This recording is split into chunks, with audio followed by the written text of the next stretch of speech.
नमस्कार विद्यार्थियों, मैं डॉक्टर हनुमान साई माली राजस्थान सरकार और वेदांता के CSR इनिशिएटिव ई कक्षा में आपका स्वागत करता हूं, जिसके टेक्निकल पार्टनर है मिशन ज्ञान। विद्यार्थियों, आज की कक्षा में हम सेमुषि प्रथमो भाग के सप्तमः पाठः प्रत्यभिज्ञानम के जो अभ्यास प्रश्न हैं उनको हल करेंगे। आज की कक्षा में हम प्रथमतः चतुर्थ प्रश्न पर्यंतम जो प्रश्न हैं उन प्रश्नों को हल करेंगे और उन्हें समझने का प्रयास करेंगे। तो चलिए विद्यार्थियों, चलते हैं, आज की कक्षा आरंभ करते हैं और प्रथम प्रश्न की ओर अग्रसर होते हैं। विद्यार्थियों, हमारे पास प्रथम प्रश्न है। प्रथम प्रश्न क्या है? एक पदेन उत्तरम लिखत, अर्थात हमें जो उत्तर है वह एक ही पद के अंदर देना है।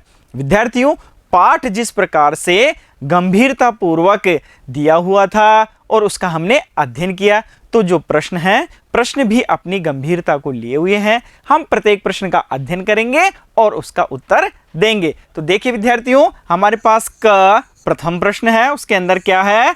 कह उमावेशम इव आश्रितः भवति।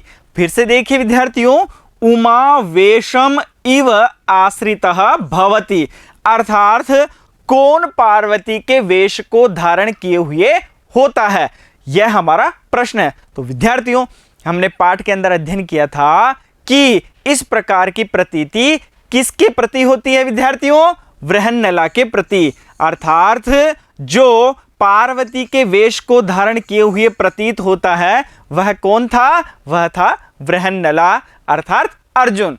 द्वितीय प्रश्न हमारे पास क्या है विद्यार्थियों? कस्याः अभिभाषण कौतूहलम महत भवति, अर्थात किसको बात करने की महान उत्कंठा होती है। अब यह जो हमारी पाठ्य पुस्तक है, उस पाठ्य पुस्तक के पाठ के अंदर दिया हुआ था कि जो अर्जुन था, उस अर्जुन को अपने पुत्र अभिमन्यु से बात करने की महान उत्कंठा होती है। तो हमारा उत्तर क्या होगा विद्यार्थियों?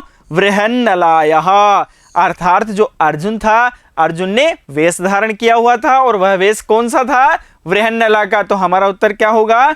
वृहन्नलायः।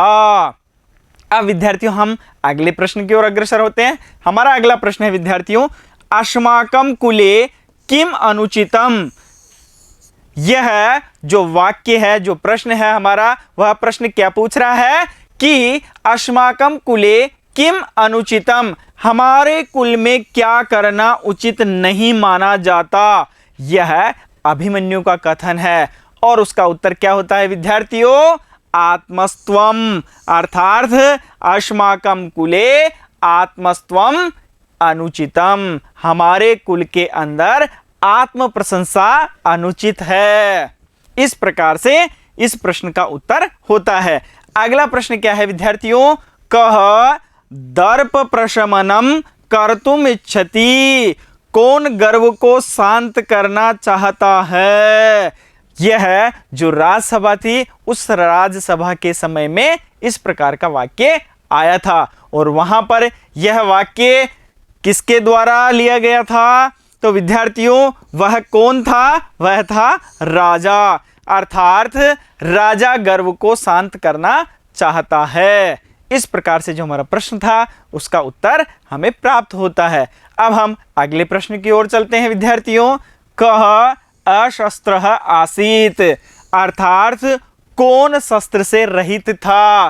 कौन शस्त्र से रहित था, इस प्रकार का हमारा प्रश्न है। तो हमने पाठ के अंदर देखा था कि जो शस्त्र से रहित था वह कौन था विद्यार्थियों? भीमसेनः, और भीमसेन को शस्त्र रहित देखकर ही अभिमन्यु ने उसके ऊपर प्रहार नहीं किया था, ऐसा हमने पाठ से जाना है। देखिए अगला प्रश्न क्या है? कया गोग्रहणम अभवत, किनके द्वारा गायों का अपहरण हुआ। अब हमने पाठ के अंदर जाना था कि भीष्मादि राजाओं के द्वारा इस प्रकार का अपहरण किया गया था, उसके अंदर अभिमन्यु भी शामिल था। तो विद्यार्थियों, हमारा उत्तर हमने क्या लिया है? कौरवै, अर्थात कौरवों के द्वारा गायों का अपहरण हुआ। अगला प्रश्न क्या है विद्यार्थियों? कह ग्रहणम गतः आसीत, किसको पकड़ लिया गया था। हमने देखा था कि पाठ के आरंभ में ही जो सैनिक था वह सैनिक आकर राजा को सूचना देता है कि पकड़ा गया है। कौन पकड़ा गया है? अभिमन्यु। तो हमारा उत्तर क्या होगा विद्यार्थियों? अभिमन्यु। तो किसे पकड़ लिया गया था? अभिमन्यु को पकड़ लिया गया था। अब हम हमारे अगले प्रश्न की ओर अग्रसर होते हैं। अब हमारे प्रश्न की प्रकृति बदलती है विद्यार्थियों। अब प्रश्न किस प्रकार से पूछा गया है और हमें उत्तर क्या देना है? देखिए, अधोलिखितानां प्रश्नानां उत्तराणि संस्कृत भाषया लिखत। अर्थात जो अधोलिखित प्रश्न हैं उनके उत्तर हमें संस्कृत भाषा के अंदर लिखने हैं और उनके उत्तर हम अब पूर्ण वाक्य के रूप में देंगे। देखिए, हमारे पास पहला प्रश्न क्या है विद्यार्थियों? प्रश्न को पढ़ते हैं, फिर उसको समझने का प्रयास करते हैं और फिर उसके आधार पर उसे उत्तर देते हैं। देखिए किस प्रकार से, भटः कस्य ग्रहणम अकरोत। भटः किसे कहते हैं? सैनिक को। तो सैनिक किसको पकड़ लेता है? तो हम देखते हैं कि जो सैनिक है वह सैनिक अभिमन्यु को पकड़ लेता है। लेकिन पाठ के आधार पर हमें उत्तर देना हो तो हम किस प्रकार से देंगे? भटः सौभद्रस्य ग्रहणम अकरोत। जो सैनिक था उसने सौभद्र से क्या तात्पर्य है? अभिमन्यु को पकड़ लिया। अब दूसरा प्रश्न हमारे पास क्या है विद्यार्थियों? अभिमन्यु कथम गृहीतः आसीत। जो अभिमन्यु था वह किस प्रकार से पकड़ा गया था? अभिमन्यु किस प्रकार से पकड़ा गया था? हमने पाठ के आधार पर यह जाना था विद्यार्थियों कि जो अभिमन्यु था उसने शस्त्रहीन अर्थात जो शस्त्र से रहित था उसके ऊपर प्रहार नहीं किया, इस कारण वह पकड़ा गया। तो हमारा उत्तर इस प्रकार से होगा विद्यार्थियों, अभिमन्यु अशस्त्रेण भीमेन बाहुभ्याम गृहीतः आसीत। अभिमन्यु बिना शस्त्र के अर्थात बिना शस्त्र वाले भीम की भुजाओं से पकड़ा गया था। इस प्रकार से हमारा उत्तर होता है। चलिए अगले प्रश्न की ओर चलते हैं विद्यार्थियों। अगला प्रश्न क्या है? कह वल्लभ वृहन्नलयोः प्रश्नस्य उत्तरम न ददाति। कह कौन वल्लभ और वृहन्नला। वल्लभ कौन था हमारे पाठ के अंदर? वल्लभ था भीम और वृहन्नला अर्जुन। उन दोनों के प्रश्न का उत्तर नहीं देता है। ऐसा कौन था? दोनों ही आपस में चर्चा कर रहे थे और चर्चा इस बात की कर रहे थे कि किस प्रकार से अभिमन्यु से वार्ता की जाए, लेकिन अभिमन्यु उनके प्रश्नों का उत्तर नहीं दे रहा था। तो हमारा जो प्रश्न पूछा गया है विद्यार्थियों कि कौन भीम और अर्जुन के प्रश्न का उत्तर नहीं देता है, तो उत्तर क्या होगा? अभिमन्यु वल्लभ वृहन्नलयोः प्रश्नस्य उत्तरम न ददाति। अभिमन्यु वल्लभ और वृहन्नला के प्रश्नों का उत्तर नहीं देता है। अगला प्रश्न, अभिमन्यु स्वग्रहणे किमर्थम आत्मानं वंचितम अनुभवति। अभिमन्यु स्वग्रहणे अर्थात अपने पकड़े जाने पर किमर्थम किस प्रकार से आत्मानं वंचितम अनुभवति अपने आप को धोखा दिया हुआ महसूस करता है, अर्थात ऐसा अनुभव करता है कि उसके साथ में धोखा हुआ है। तो विद्यार्थियों हमारा उत्तर होगा कि अभिमन्यु स्वग्रहणे आत्मानं वंचितम अनुभवति यत्।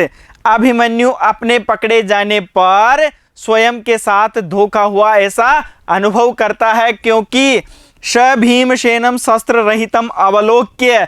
वह भीमसेन को बिना शस्त्र के देखता है और देखकर प्रहारम न अकरोत् प्रहार नहीं करता है। अतः स ग्रहणम आगत और इस कारण से वह पकड़ने में आ जाता है। तो विद्यार्थियों हमारा जो प्रश्न था कि अभिमन्यु किस प्रकार से अपने आप को ठगा हुआ महसूस करता है, तो हमने जाना कि उसके द्वारा जब देखा जाता है कि जो भीमसेन है वह शस्त्र से रहित है और शस्त्र से रहित होने के कारण वह उसके ऊपर प्रहार नहीं करता है और प्रहार नहीं करने के कारण वह पकड़ा जाता है।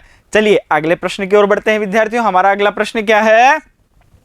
कस्मात् कारणात् अभिमन्यु गोग्रहणे सुखांतम मन्यते। किस कारण से अभिमन्यु गायों के अपहरण को सुखांत मानता है?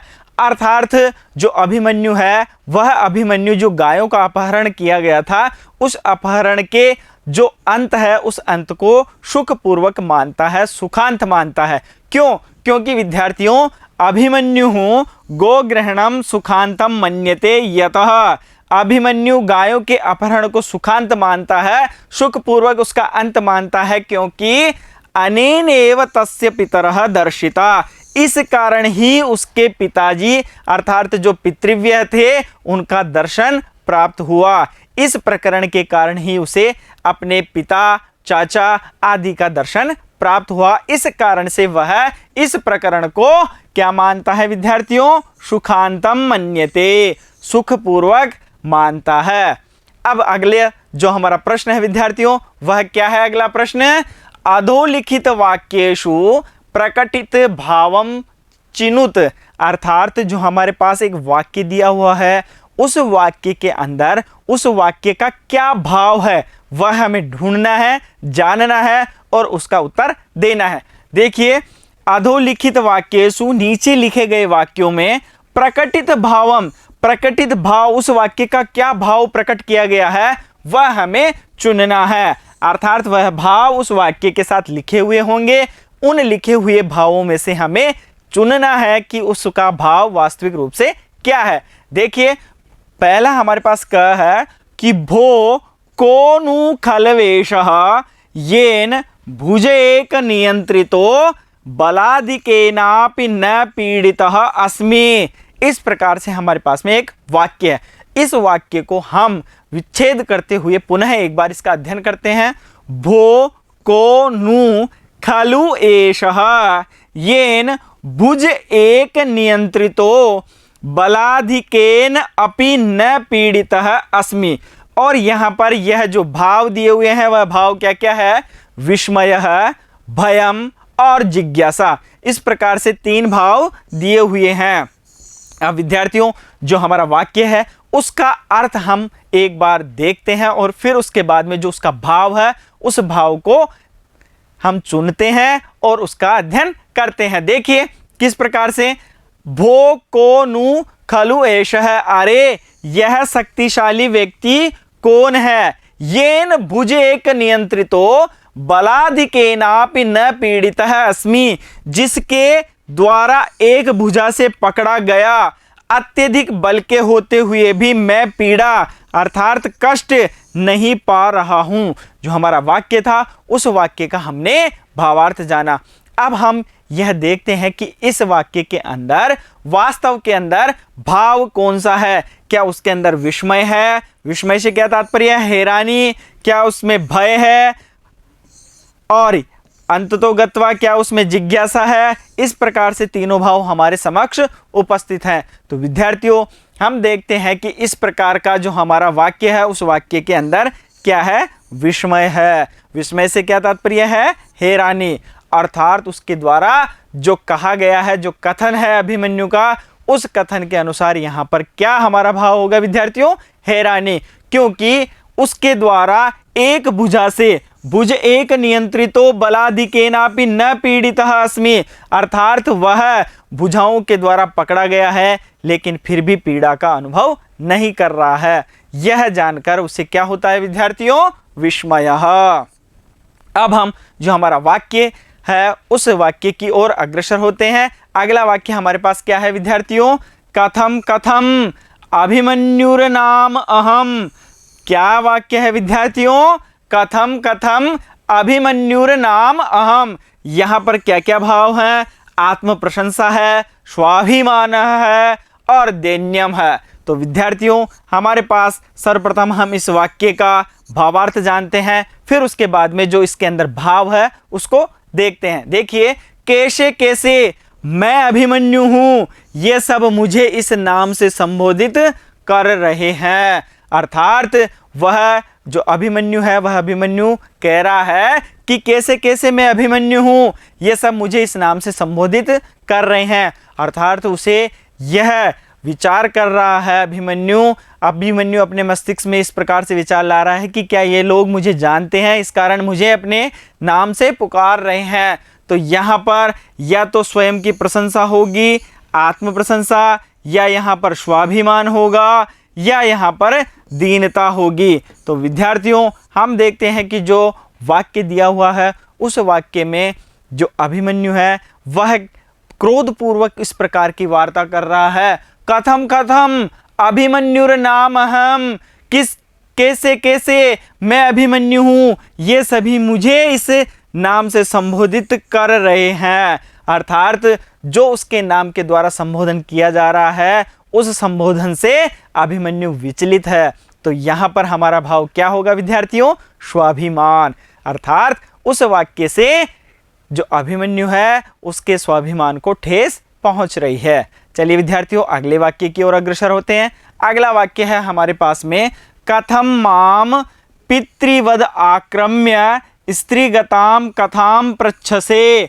अर्थात किस प्रकार पिता की तरह मुझसे स्त्री माता के बारे में पूछताछ कर रहे हैं। यहाँ पर हमारे पास में तीन भाव है विद्यार्थियों, लज्जा है, क्रोध है और प्रसन्नता है। पुनः हम इस वाक्य को एक बार पढ़ते हैं और फिर जो इसके अंदर भाव है उस भाव को देखने का प्रयास करते हैं। कथम माम पितृवद आक्रम्य, किस प्रकार से पिता की तरह मुझसे स्त्री गताम कथाम पृच्छसे। अर्थात मुझसे स्त्री के बारे में पूछताछ कर रहे हैं। इस प्रकार से जो अभिमन्यु है उस अभिमन्यु से पूछताछ की जा रही है। तो अभिमन्यु क्या होता है विद्यार्थियों, क्रोधित होता है। और यहाँ पर भाव क्या होगा, क्रोधः। इस प्रकार से इस वाक्य का भाव क्रोध हुआ। अब अगला जो वाक्य है विद्यार्थियों वह क्या है, धनुस्तु दुर्बलै एव गृह्यते मम तु भुजौ एव प्रहरणम। अर्थात धनुष तो दुर्बलों के द्वारा ही ग्रहण किया जाता है। धनुष तो दुर्बलै एव गृह्यते मम तु भुजो एव प्रहरणम। अर्थात मेरी तो भुजाएं, दोनों भुजाएं ही अस्त्र है। इस प्रकार से भीम का कथन है। भीम कह रहा है कि मेरी तो जो दोनों भुजाएं हैं वह भुजाएं ही अस्त्र है। तो यहाँ पर क्या होगा विद्यार्थियों, जो हमारे पास में भाव दिए हुए हैं वह क्या क्या है, अंधविश्वास है, शौर्यम है और उत्साह है। तो हमने देखा कि इस वाक्य के अंदर भीम का उत्साह दिखाई दे रहा है। तो हमारा जो उत्तर है वह क्या होगा, उत्साह। चलिए अगले वाक्य की ओर अग्रसर होते हैं। अगला है विद्यार्थियों, बाहुभ्याम आहृतम भीमः बाहुभ्यामेव नेष्यति। इस प्रकार से वाक्य है कि मुझे भुजाओं से पकड़कर लाया गया था और अब तात भीम भुजाओं से पकड़कर ही मुझे ले जाएंगे।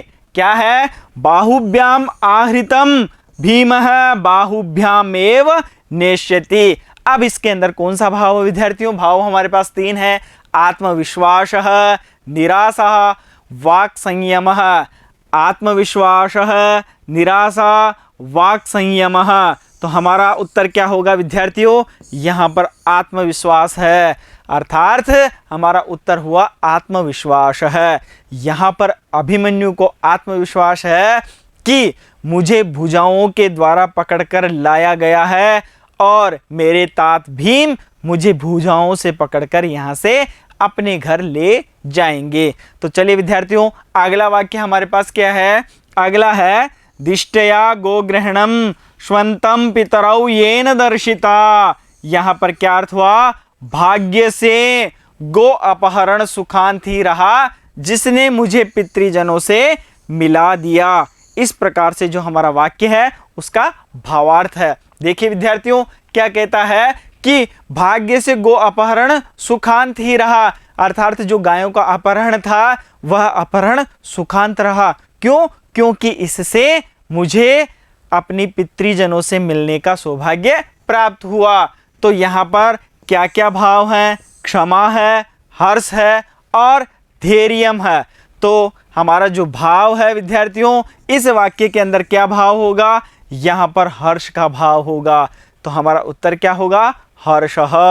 अर्थात जो अभिमन्यु है उस अभिमन्यु के द्वारा यहाँ पर प्रसन्नता पूर्वक कहा गया है कि जो गो अपहरण है वह मेरे लिए सुखांत ही रहा है। तो हमारे पास जो तीन भाव थे, क्षमा, हर्षः, धैर्यम, उनमें से जो हमारा उत्तर है वह क्या है विद्यार्थियों, हर्षः। अब हम अगले प्रश्न की ओर अग्रसर होते हैं। अगला प्रश्न देखते हैं कि क्या है हमारे पास में। विद्यार्थियों, हमारा अगला जो प्रश्न है वह है कि यथास्थानम रिक्त स्थान पूर्तिम कुरुत।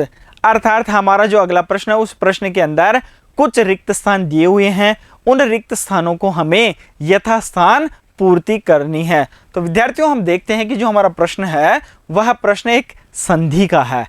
तो यहाँ पर कुछ पद दिए हुए हैं, कहीं पर संधि युक्त पद हैं, कहीं पर संधि विच्छेद पद हैं। हमें जो संधि विच्छेद किए हुए पद हैं, यदि अगर वहाँ रिक्त स्थान है तो हमें संधि युक्त करके पद को वहाँ लिखना है, और यदि अगर पद विच्छेद के अंदर रिक्त स्थान है तो जो संधि युक्त पद है उस पद में से उस पद को छांटना है और जो रिक्त स्थान दिया हुआ है वहां पर लिखना है। देखिए, सर्वप्रथम हमारे पास में लिखा हुआ है खलु एषः, और यहाँ पर रिक्त स्थान दिया हुआ है, अर्थात संधि विच्छेद दिया हुआ है, हमें संधि युक्त करके पद को लिखना है।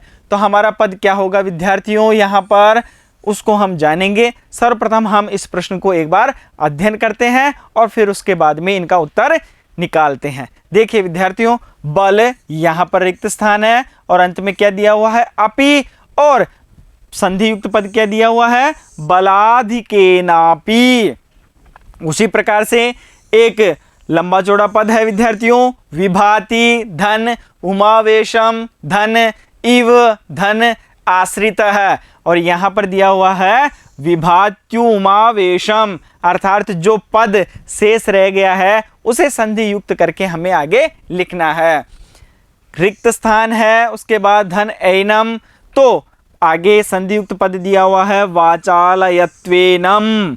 उसी प्रकार से रुष्यति धन एष रुष्यतेश त्वमेव धन एनम, और आगे जो संधि युक्त पद करके जहां लिखा जाना है वहां पर रिक्त स्थान दिया हुआ है, यातु धन रिक्त स्थान और पद दिया हुआ है यात्विति, रिक्त स्थान धन इति, पद दिया हुआ है धनंजयायेति।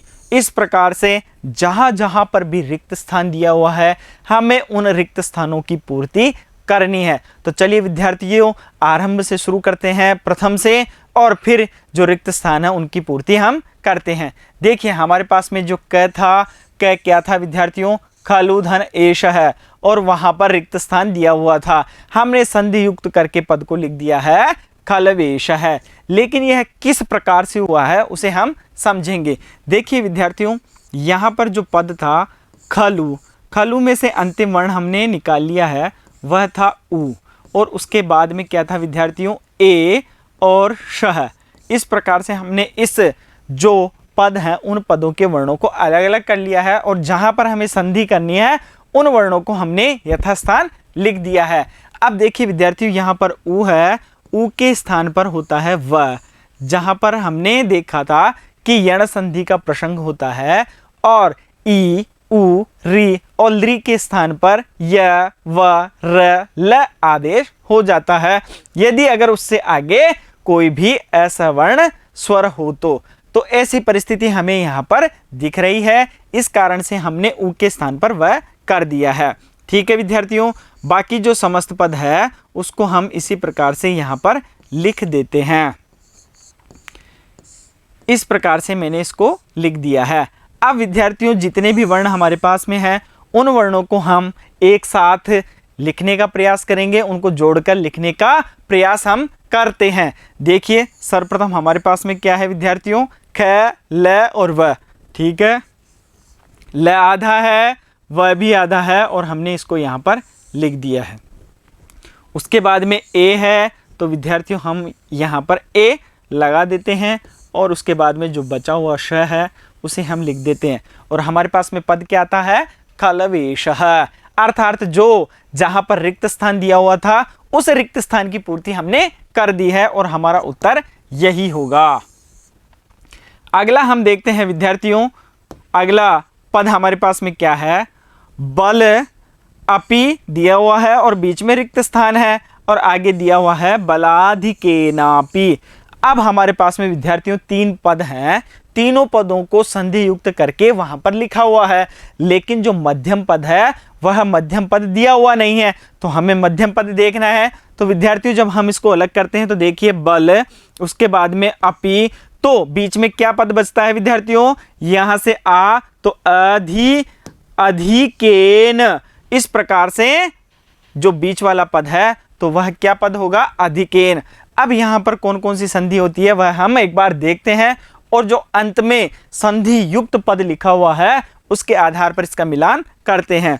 देखिए यहां पर अ अंत में है, हम इसको अलग अलग कर लेते हैं। बल, बल में से जो ल है उस ल का ए हमने निकाल लिया है अ। उसके बाद में क्या है विद्यार्थियों, अधिकेन। इस प्रकार से हमने इसको अलग लिख लिया है। अब हमारे पास जो परिस्थिति है विद्यार्थियों वह क्या है, यहां भी अ है, यहां भी अ है। ऐसी परिस्थिति के अंदर श्रवण दीर्घ संधि होती है और यहां पर पद आता है विद्यार्थियों आ। अ और अ के दोनों के संयोग से क्या बना है, आ। अब हम इस पद को पूरा कर लेते हैं विद्यार्थियों। पद क्या है, ब ल, ल के अंदर हम आ मिलाएंगे तो आ, बला।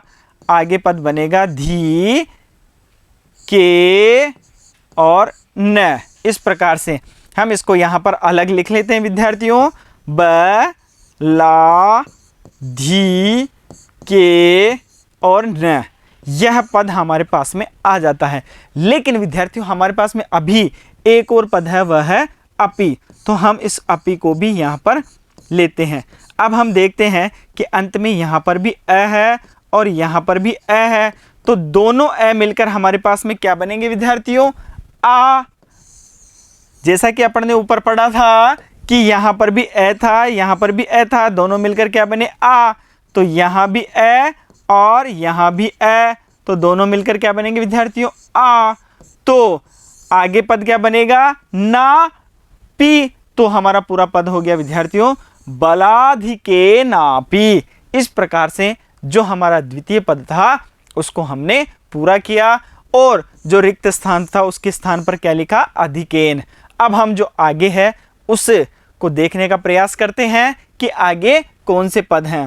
विद्यार्थियों लंबा पद है, विभाति उमावेशम इव आश्रितः। उमावेशम वहां पर सही लिखा हुआ है। हमारा जो पाठ है उस पाठ में विभात्यु उमावेशम यहां तक लिखा हुआ है, आश्रित है वहां पर छोड़ा गया है। तो हम जो हमारा पद है उसको मिलान करते हैं। देखिए यहां पर क्या पद है विद्यार्थियों, विभाति। तो विभाति जो पद है उस पद में से हम ई निकाल लेते हैं। देखिए विद्यार्थियों ये विभात और उसके बाद में ई हमने यहां से निकाल लिया है। उसके बाद में उमा और वैषम। अब विद्यार्थियों जिस परिस्थिति का हमने जो पुराने पद थे उसके अंदर जिक्र किया था कि ई के बाद में ई, उ, री, लृ के बाद में यदि अगर कोई भी आगे असमान स्वर हो तो वहां पर यण संधि होती है और ई के स्थान पर यह आदेश होता है। तो यहां पर ई के स्थान पर क्या आदेश हुआ विद्यार्थियों, यह। आगे उ है तो हम इसको मिला लेंगे यू। जो बाकी के पद हैं उनको उसी प्रकार से विभात्यु। ठीक है विद्यार्थियों, विभात्यु मा, बाकी जो शेष पद है उसको लिखते हैं मा वेशम। अब हमारे पास में क्या है विद्यार्थियों, इव। इव की स्थिति के अंदर हम जो म है उसके अंदर ई को मिला लेते हैं। तो हमारा पद क्या होगा अगला, विभात्यु मा वेशमिव।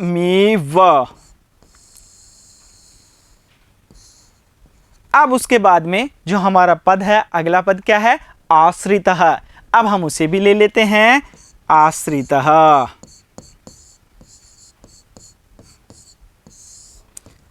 अब यहां पर विद्यार्थियों अ है, यहां पर आ है, दोनों के बीच में संधि होगी, सवर्ण दीर्घ संधि, और पद क्या आएगा, आ। अब जो संपूर्ण पद है वह क्या बनेगा विद्यार्थियों, भात्यु विभात्यु मा वेश मिवाश्रितः। इस प्रकार से हमारा जो संपूर्ण पद है वह बनता है। देखिए क्या बनता है, विभात्युमावेशमिवाश्रितः। इस प्रकार से जो अलग अलग पद थे उन सभी पदों को हमने संधि युक्त किया और संधि युक्त करने के उपरांत हमने यहाँ पर लिखा। चलिए अगले जो पद हैं उनकी ओर अग्रसर होते हैं। यहाँ पर विद्यार्थियों रिक्त स्थान दिया हुआ था और एनम लिखने के बाद में पद दिया हुआ था वाचालयत्वेनम। तो यहाँ पर एनम था तो उससे हमने अलग किया वाचालयतु। वाचालयतु इस प्रकार से अलग किया विद्यार्थियों। यहाँ पर उ था अंत में और आगे ए था। तो हम देखते हैं कि यण संधि के बारे में हमने अभी अध्ययन किया है, हमने उसको थोड़ा सा समझा है कि उ के स्थान पर क्या होता है विद्यार्थियों, वह। और इस परिस्थिति के अंदर क्या पद बनेगा संपूर्ण, देखिए हम इस प्रकार से देख लेते हैं इसको। वाचा ल य, इसको जो जगह है उसके हिसाब से लिखते हैं एक बार पुनः।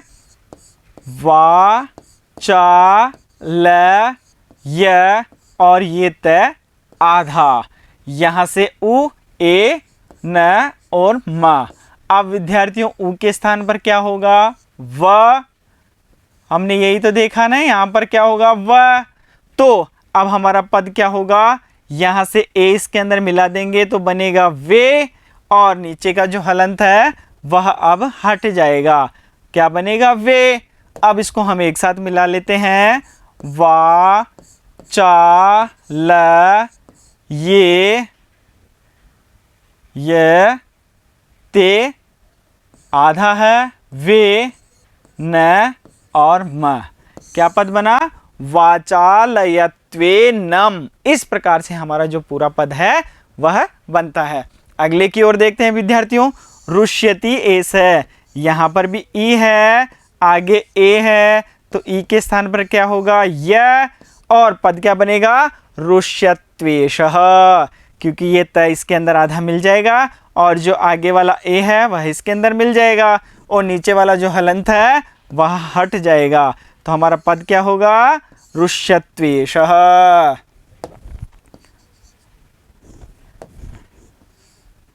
अगला पद क्या है, त्वमेव एनम। अब यहाँ पर विद्यार्थियों अ है और उसके बाद में ए है। ऐसी परिस्थिति के अंदर वृद्धि संधि होगी और वृद्धि संधि के अंदर विद्यार्थियों अ और ऐ के स्थान पर क्या होगा आई, और पद क्या बनेगा, एक बार हम संपूर्ण प्रक्रिया को देखते हैं। त्वमेव धन एनम, त्वमेव व आधा अ और उसके बाद में एनम। अब अ और ए के स्थान पर विद्यार्थियों आई, और पद क्या बनेगा त्वमेवैनम। क्या हमारा पद सही है, यहाँ पर है त्वमेवैनम।